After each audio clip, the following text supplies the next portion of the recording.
All right, everybody, say hi to YouTube real quick. I just wanted to provide an early opinion on the gameplay for Diablo 2 or Diablo 4's closed beta, pre-order beta, early preview beta test weekend or whatever. We managed to make it to level 3, so that was neat. The story was kind of cool. But the real gameplay, the true gameplay, is this right here. Clicking start game over and over and over and over again. It's fantastic. I am riveted. Little did they know that I'm a game error enthusiast. Between this and the 4 separate queues that we got to wait in while we logged into the game. Hell yeah. They knew I had an error kink, that's why we're here. Hell yeah.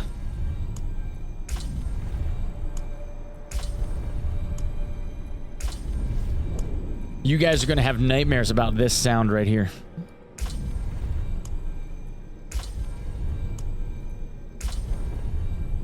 Yeah. Yeah, that's the one. You could be laying on your pillow trying to drift off to dreamland and you're just gonna hear, like, in your own head, just pile driving it. Like propped up on your own shoulders getting the pile driver action of this sound right here. And that's what I think about Diablo 4's early access beta.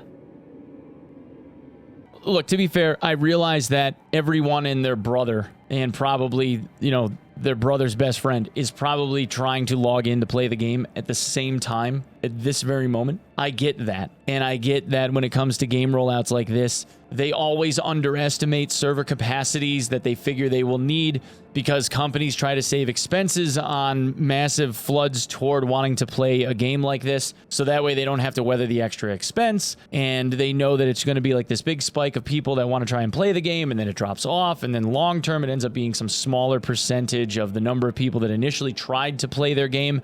But it doesn't do them any favors when all the people trying to play the game find the game to be unplayable, therefore they just never come back to play it. And in cases like this, these are the kinds of things that make people want to cancel pre-orders to begin with. So I don't understand, like, maybe they ended up jiving on the math and realized, like, they don't care and it's not that big of a deal anymore.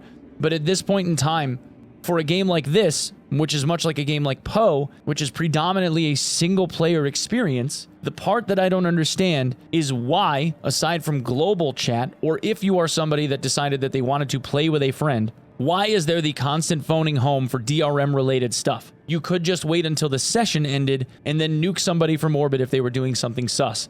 There's no real reason that I can think of where you would need to be constantly phoning home during, like, the leveling experience, especially in a beta test that's just going to end up wiping anyway. And that's really what's going on, is there's constant phoning home from the client as the game is going on, even if you're playing alone. And I don't see the sense, because all you're doing is DRM protection at that point. It doesn't make sense to me. So it's minimally multiplayer, right?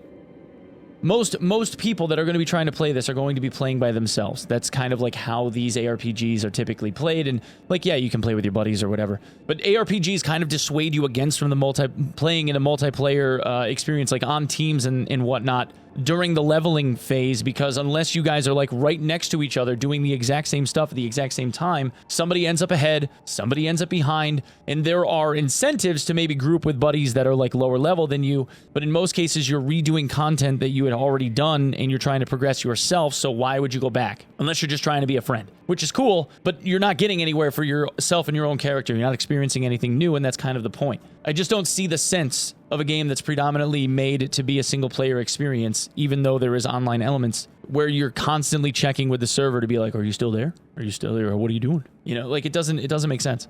You could just nuke someone. If they were cheating, you could just nuke them from orbit when they ended their session or something, or went to make a trade or whatever. It just doesn't, it's annoying.